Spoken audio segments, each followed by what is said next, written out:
One evening 2 weeks ago, my husband turned over in his sleep and draped his arm across my lower abdomen. That unconscious gesture instantly snapped me awake. It was my regular girls' night out with my best friend Jessica, when I'd had quite a bit to drink while she abstained completely using antibiotics as an excuse. The evening had fallen flat because of it. As we stepped out of the whiskey bar and were planning our next destination, a familiar Porsche Panamera pulled into view not far away. The parking lot was filled with luxury cars that made this particular Panamera look rather modest by comparison, yet its full silver paint job and matte wrap made it stand out conspicuously. "Oh, isn't that the car you gave Ryan? Is he here to pick you up?" Jessica's voice was a bit too loud, so I quickly pulled her back into the blind spot of the Panamera. The driver's door opened. It was just the valet from the club. That was the birthday gift I gave my husband Ryan 2 years ago. Not a new purchase, but just my old car that I'd grown tired of driving. Back then, Ryan was still a broke college student with some pride, so when faced with such an extravagant gift, he was so shocked and bewildered that he outright rejected my goodwill on the spot, leaving me embarrassed at the time. Now, watching him strut out of the club with a trendy haircut and dressed head to toe in designer streetwear, all I felt was bitterness and rage. Before my anger could settle, a glamorous girl with that generic influencer look followed close behind him, putting on an exaggerated show by jogging a few steps to grab Ryan's hand. One after the other, they climbed into the driver's and passenger seats and sped off. Well, talk about a spectacle, Jessica sneered beside me. Eats your food, wears your clothes, spends your money, uses your funds to start a production company, and then cheats on you. And you're just gonna stand there and watch? Look, of course I'll keep watching. What a splendid show, I said coldly. Not only must I witness how he previously transformed from a dog into a man, but I'll also have to watch him revert from man back to a dog. To put it simply, Ryan was my junior at university, 3 years younger than me. During a class reunion in my 3rd year, a close male classmate brought him to our gathering, saying Ryan had recently been assisting in his film crew, a diligent, hardworking, and clever young man. "Maddie, that guy's totally your type. I specifically brought him here for you." My male friend Ben leaned in with a smug grin, clearly fishing for praise. I didn't need him to tell me. The moment Ryan walked into the room with Ben, I was already hooked. Thick brows, large eyes, a prominent nose, and skin with a healthy bronze glow. His haircut was neat and simple, and he stood around 6 feet 2 inches tall. While his facial features were sharp, there was still a boyish softness to them. At least appearance-wise, he ticked all my boxes. The only letdown was his outfit, obviously knockoff designer wear, though somehow he managed to pull it off better than the real deal would on most people. I observed him from afar, my gaze locked onto him. He noticed my stare, perhaps because it was too intense, and immediately grew uncomfortable, his face flushing with awkwardness as his hands fidgeted helplessly by his sides. Throughout the meal, I only spoke to Ryan casually. While he seemed particularly nervous in response to my questions or replies, his demeanor was truly adorable. Looking back now, every memory feels like a slap to the face. The depth of my former love for him is now matched only by the intensity of my hatred. This partner I had carefully cultivated, married for barely 3 months, now chose to betray me in such clumsy and undisguised manner, naturally igniting my destructive impulses. All those sunk costs have become bets in my hatred against him, pressing heavily upon my heart until I can barely breathe. "Maddie, what do you want to do?" Jessica asked me cautiously on our way home. "File for divorce outright? Or give him another chance? After all, you've been together for almost 4 years. Of course I'll give him another chance. He probably just got carried away by temporary excitement. I'm not letting all these years of effort go to waste. Not only won't I let it go to waste, but I'll make him pay back every last bit, with interest." Hearing this, Jessica kept her mouth shut, only glancing at me out of the corner of her eye. Jessica and I have been friends for over a decade, yet she's the only close female friend from a lower middle-class background in my social circle. Beautiful yet unpretentious, she's fiercely loyal and always stands up for what's right. She routinely looks out for me, often offering sound advice and defending me against injustices. When I married Ryan, she vehemently opposed it, constantly warning that he was only after my money rather than truly loving me, fearing I'd get hurt. Now, it turns out she was right all along. I let out a sigh, feeling utterly dazed. But maybe Ryan was just chasing novelty, I comforted myself. Such chaos is common in slightly higher social circles. I had naively believed Ryan would be able to resist. It was nearly midnight by the time I got home. The foyer light was left on in our extravagant villa, and sure enough, parking in the garage was that Panamera. I asked the housekeeper to make you some soup to sober you up. As soon as I stepped through the door, Ryan was standing in the dining room hallway calling out to me, holding a bowl of soup in his hands. "She didn't drink a drop,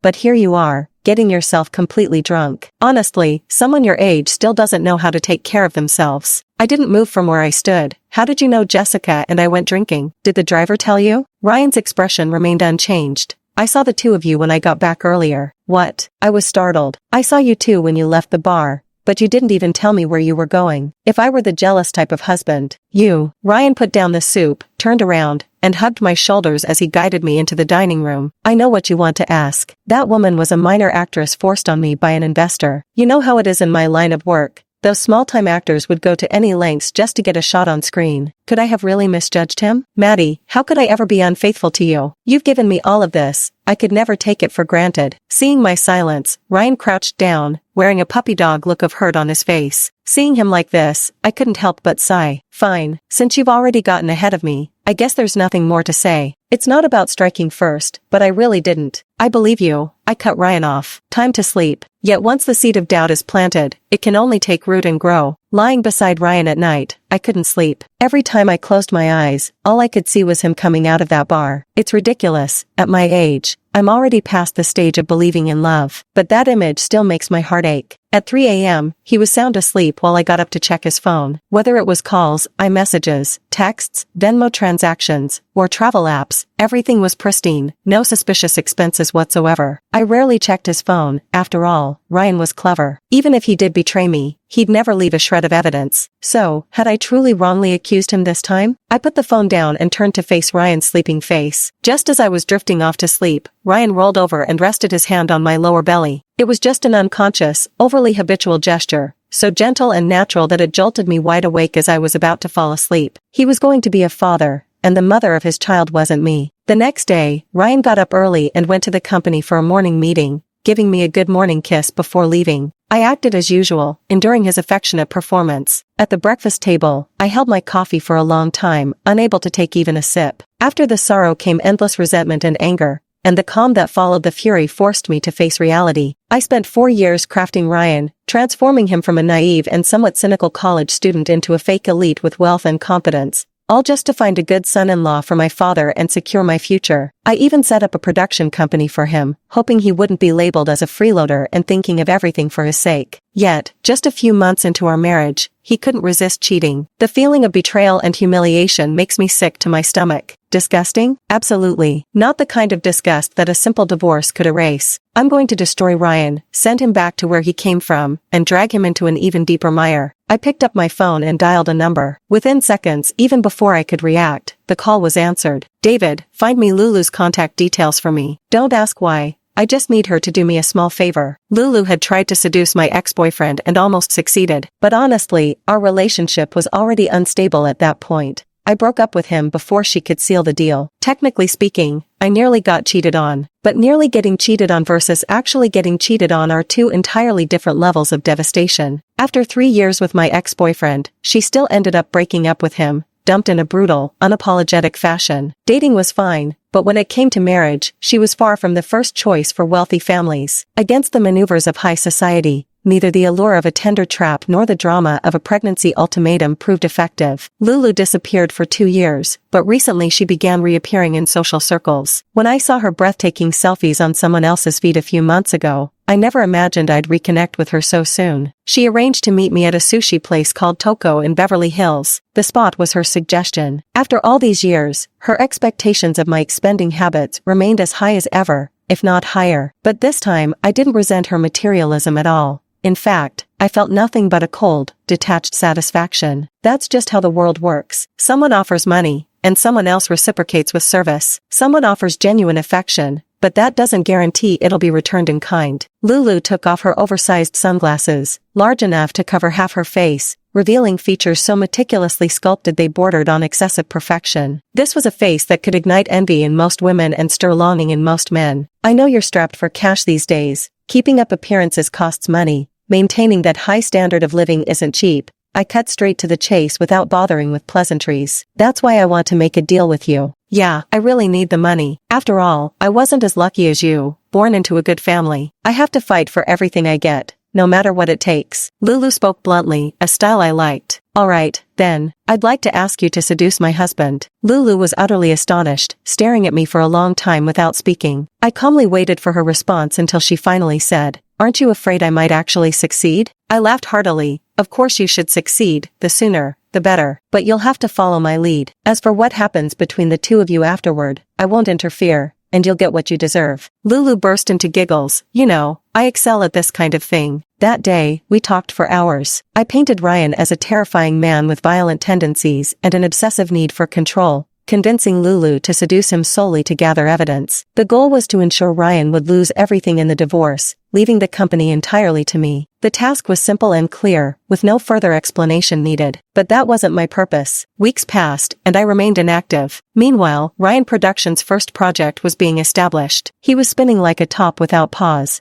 and I hardly ever saw him at home. He often found excuses to take the family Bentley, apparently realizing the old Panamera couldn't attract higher-tier gold diggers anymore. On one occasion, Ryan unexpectedly came home early and began showering me with affectionate concern, right up until the very end. When we were both naked in the bedroom and Ryan gently moved atop me, I pushed him away. "I've been on my period lately. Honey, I want to buy a new car." Ryan wrapped his arms around me, his handsome features bathed in the glow of the wall lamp, making his expression unreadable. "After all, I have my own company now, and I want a car that matches my professional stature." Professional stature. I couldn't help but repeat those words, nearly laughing out loud before quickly composing myself. "Okay, what kind of car do you want to get? At least a Maybach class or above, or maybe." I didn't catch a single word of Ryan's endless rambling after that. All I knew was that the moment for his great reversal had arrived. The next day, Ryan and I visited a luxury car dealership. I sat in the lounge area, watching Ryan's excitement with cold indifference as a stunning woman walked in, instantly drawing everyone's attention. Lulu took off her sunglasses and glanced at Ryan with feigned nonchalance. His voice rose unnaturally by a few notes. "What discounts did you say come with a full payment again?" His tone sounded even more ridiculous to me. Lulu circled the car Ryan had been eyeing, asking a few low-key yet technical questions.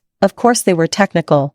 These were all tasks I'd prepared in advance, then smiled at Ryan. "Seems we have similar tastes." That smile and voice would make even a woman's heart skip a beat. Ryan stole a glance in my direction, so I leisurely rose and headed to the restroom, leaving the stage to Lulu. When I returned 10 minutes later, Lulu had already left. Ryan was chatting with the salesperson as if nothing had happened, everything perfectly calm. Only a single iMessage remained on my phone, a screenshot sent by Lulu that prominently displayed Ryan's friend request and his introductory message. The message attached to the friend request nearly made me laugh out loud. "Want to take a ride in my new car?" Looking at the screenshot, a cold sneer curled my lips, but my heart ached unbearably. So this was the man I loved, a gigolo so easily tempted, so devoid of loyalty. I cursed myself for misjudging him so badly, for investing such an enormous cost in someone like him. Since the sunk costs are beyond recovery, Ryan will have to fully compensate me for those years of interest with additional payments. "Your husband's new car is quite extravagant," Jessica said with unmistakable disapproval when we met. I knew she felt for me, resenting that I was still spending money on Ryan. Little did she know, I had claimed tight liquidity as an excuse to make Ryan pay the down payment with his own money while arranging the loan under his company's name. I deceitfully promised to cover the full amount for him once my investment matured. Eager to take Lulu out for a spin, Ryan hastily accepted my proposal without second thoughts. "Where's Ryan? Gone again?" I lit a slender cigarette and offered it to Jessica, who frowned and turned her head away, still fuming. Helpless, I had to smoke one myself. Forget it, since I chose him myself, I might as well give him more time. "Marriage changes a person, even your temper and personality get worn away," my best friend said, looking at me with pity in her eyes as she snatched the cigarette from me and stubbed it out in the ashtray. During the more than 1 month waiting for his car, Ryan didn't idle away at all. He kept asking Lulu out on dates using all sorts of excuses. Lulu proved herself a true master of playing with people's hearts. Those artful maneuvers of feigned reluctance and unspoken words were deployed with such skillful tenderness that they completely enchanted Ryan. He was so utterly bewitched that he nearly slipped up in front of me several times. Every detail of his dates with Lulu, including all those sickeningly sweet nothings he privately whispered to her,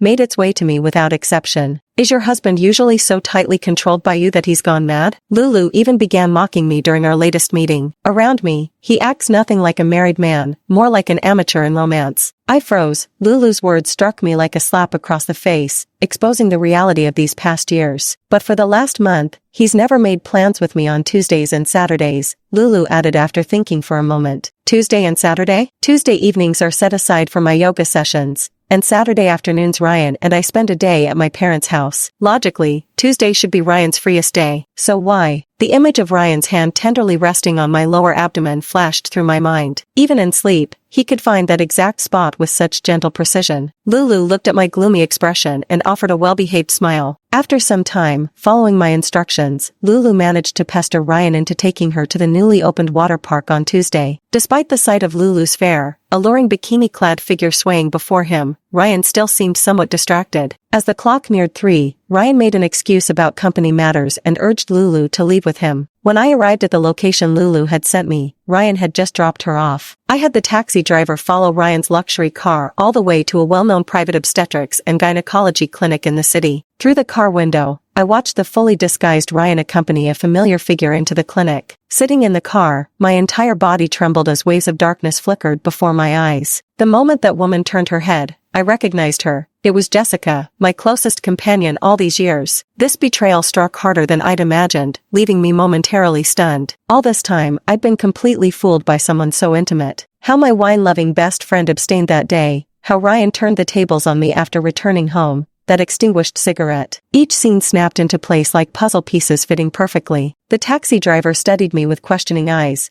but I regained composure just before he could offer his counsel. Perhaps the past month had bombarded me with too much information and delivered too many shocks, causing my brain to violently compress just before it could explode. All the curses, the venom, the murderous hatred, vanished abruptly, leaving behind only a single thought. I'm going to make sure they die horribly. When I called Lulu to my house, she seemed shocked, but as she walked through the small garden in front of the villa, watching the light in her eyes, I knew I still had a fighting chance. Do you like this kind of house? I poured her some premium tea. Seriously, Maddie, did you call me here just to flaunt that you hit the genetic lottery? The more Lulu said things like this, the happier I felt. Besides, Ryan's always showing off photos of his family's place like he earned it himself. I just want to tell you, anything in this house that catches your eye, you can take directly. However, you must make Ryan pay an equal price. That is, I want you to sign with his company as his artist and publicly appear with him constantly, letting people speculate. Lulu indeed picked up a decorative piece in the living room to examine. We're just business partners. You provide me with money and a future, and naturally, I'll give you something worth the price. Sharp as Lulu was, she never made a bad deal. My only hard requirement for you is one thing. Take proper contraceptive measures. Lulu's eyes dimmed abruptly upon hearing those words. I will never let a child defile my body again. Lulu gritted her teeth. The devastation from her previous experience of leveraging pregnancy to marry into wealth clearly ran deeper than I had imagined. Besides, I've had 3 abortions and can hardly conceive anymore. My eyes widened. All the questions now had logical answers. Within days, Ryan signed an agreement with Lulu, making her a contracted artist under his company. They developed a series of precisely targeted branding strategies for her, rented a luxury penthouse near the office, and directly cast her as the 3rd female lead in their first project. The last-minute casting decision was made unilaterally by Ryan. At the investors' routine meeting, waving stacks of A4-sized proposal documents, he passionately announced this decision without consultation. Everyone was stunned by his actions, but Ryan, blinded by love, wouldn't listen to a single word of advice. Even when facing withdrawal threats from certain investors, he stubbornly stood by Lulu's side. I'll cover the additional expenses with my own funds. Believe me, she'll bring tremendous profits to our company. One was passionately declaring his commitment in public, while the other was busy posing for selfies in a luxurious penthouse. They were truly a match made in heaven. Though it was just a startup film production company, Ryan had maintained some social media accounts. Lulu's astonishing beauty and exaggerated marketing results quickly paid off, with fan numbers visibly rising across all platforms. Some tabloids, not to be outdone, began speculating wildly about the sugar daddy behind Lulu. Ryan was still too green. Though he intentionally avoided the public eye, he couldn't escape Lulu tipping me off. Nor could he stop me from feeding all sorts of information to the gossip reporters. By this point, Ryan was spending even more time cozying up with Lulu than I'd anticipated. He even started regularly skipping the weekly Tuesday appointments accompanying Jessica for her prenatal checkups. A couple days later, Jessica, who I hadn't seen in ages, finally came for afternoon tea again. I welcomed her warmly, but she was distracted, wearing her worries plainly on her face. That day she wore a loose dress that accentuated her pregnancy, looking utterly exhausted. I smirked internally but kept a straight face. She kept bringing up that actress Lulu whom Ryan had signed, warning me to watch out for her, whether intentionally or not. If I had to be wary of every little actress, I'd be exhausted. I casually interrupted her chatter. Jessica was surprised by my grace, That's not how you reacted when you saw him coming out of the bar before. I shook my head. We've cleared up all our misunderstandings. What about you? You've been looking so pale lately, and you seem quite bloated too. You should exercise more. How about we play some tennis in the courtyard? Jessica froze, offering a strained smile, her hand instinctively moving to her abdomen before quickly pulling away. It's too hot out today. I'd rather enjoy the air conditioning for a while. I didn't respond, though I badly wanted to throw the scalding hot tea in my hand right at her face. I restrained myself nonetheless. I would make them pay a price far greater than flesh wounds, just like the bone-gouging pain I was experiencing now. A week later, Ryan's first film project as producer was about to hold its pre-production press conference. The day before the conference, I met Lulu at our usual spot. When I handed her the prepared materials, I also gave her a bank card and showed her the transfer record on my phone, a sum that would make anyone's heart skip a beat, neatly displayed in the message interface. Lulu grinned from ear to ear. She opened the paper bag and glanced inside, then closed it calmly, as if she hadn't seen anything at all. I want a higher price. Fine, I smiled. On top of this transferred amount, I'll add another payment of equal value. Lulu was surprised by my readiness. Is he really worth that much? Thinking of what was about to happen, I couldn't help but smile. Oh yes. Compared to the emotional and financial losses I've suffered, this price is nothing. Lulu looked at me thoughtfully for a long while without speaking. Don't worry, we're in the same boat now. I wouldn't be foolish enough to let anything happen to you that might implicate me. A few seconds later, Lulu smiled faintly, picked up the paper bag and bank card, and left the restaurant. I zoned out for several minutes before picking up my phone to call Jessica. Darling, come with me to Ryan's launch event tomorrow. Let's catch him red-handed. The next day's launch event was grander than I had imagined, with many renowned journalists in attendance. Ryan had been planning this launch for a long time. If successful, he would become a man with his own independent career, so he had to make a big splash. When I met Jessica in the backstage lounge, she could no longer hide her pregnancy, her face a picture of furious indignation. Maddie, your husband really is messing around with that little slut, isn't he? Today I'm going to tear them apart. She was clearly even angrier than I had imagined. Perfect. I pretended to be furious. Absolutely, we must make them pay on the spot. You stay here and keep an eye on them while I go have a word with the front desk. In the surveillance room, only one elderly security guard was on duty. Showing him my work ID and politely handing him $100, I happily sent him out for a smoke break. Seizing the opportunity, I plugged in the external hard drive. Nothing particularly special, just wanting to capture one exquisite moment after another. At the front of the venue, staff placed several bottles of mineral water before the creative team participating in the press conference. Lulu smiled and nodded in acknowledgement, then naturally moved the water bottle in her hand to Ryan's spot. Ryan, lost in his own world, completely failed to notice Lulu's gesture. Faced with the barrage of cameras and microphones from numerous media outlets at the project launch, Ryan remained completely composed. His calm and collected speech actually seemed quite impressive, but the more outstanding he appeared, the more it highlighted my own utter failure. During a lull in the reporters' questions, Ryan finally picked up the water bottle and took several large gulps before putting it back in place. Meanwhile, in the backstage lounge of the press conference, Jessica was pacing furiously, grinding her teeth and muttering under her breath as if cursing at thin air. I gazed at the absurd image stitched together by these two screens, feeling waves of tingling excitement coursing through my scalp at the thought of what was about to unfold. 10 minutes later, Ryan suddenly grew distracted, shifting restlessly in his chair. 5 minutes later, he loosened his tie around the collar and grabbed the bottle of water, gulping it down in one go. Yet the situation only grew worse. The more he drank, the thirstier he became, and the harder it burned within him, unsated. After a while, Ryan staggered to his feet and headed backstage while the others were still politely engaging with reporters. The investors watched his strange behavior with bewilderment but didn't dare to stop him. Ryan entered the backstage lounge, where an angry Jessica rushed toward him. After a brief exchange, Ryan's body began pressing against Jessica,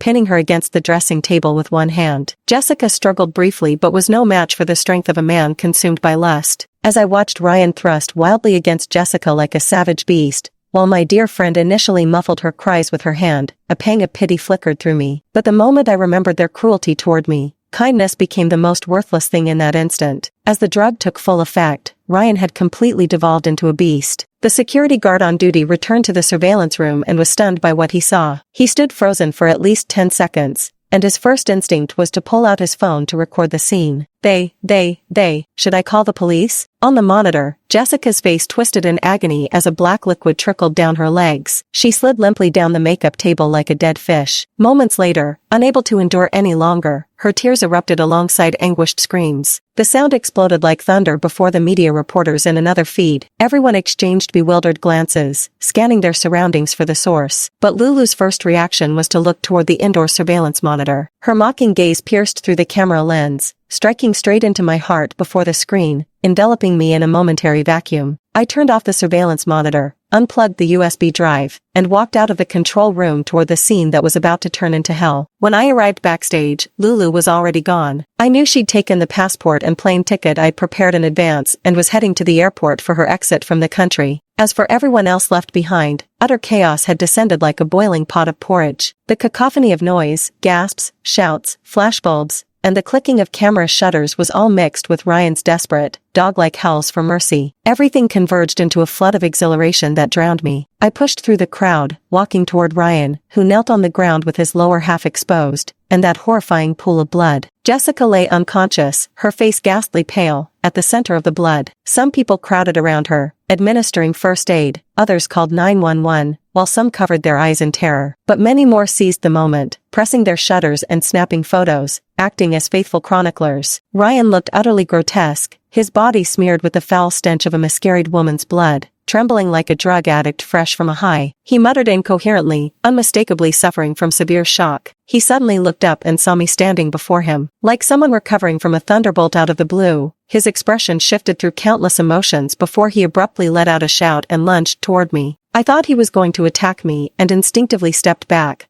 only to find myself abruptly pulled into his embrace. "Darlin', save me, save me." The once confident, dashing man had now, in full view of everyone, utterly deteriorated into street trash. Like a devoted wife, I gently stroked his hair and leaned close to his ear, my voice as soft as could be. "Ryan, why don't you just die?" The next day, Ryan's scandal wasn't just featured in the entertainment section. It made headlines across society news. The tabloids and blogs spun elaborate tales about how Ryan deceived the heiress, cheated on her, and even succumbed to animalistic urges by raping a pregnant woman. The embellished details were so vivid that even I, as someone involved, had to applaud their creativity. I wasn't about to let this investment go to waste. I'd make him repay every penny with interest. But Lulu? She was already vacationing on some obscure European island, busy hooking her next billionaire. The lead was cut off, but Ryan was already burdened with a crime that could never be washed away. By the time I saw Ryan again, we were separated by a window in the detention center. I slid the divorce papers toward him under the glass. Unshaven and looking a decade older, Ryan kept his head bowed, his vacant eyes avoiding both me and the documents. "Maddie, I'm sorry. I still don't understand," I said, staring at him. "How could anyone be as foolish as you?" After saying these words, I took the documents, put on my sunglasses,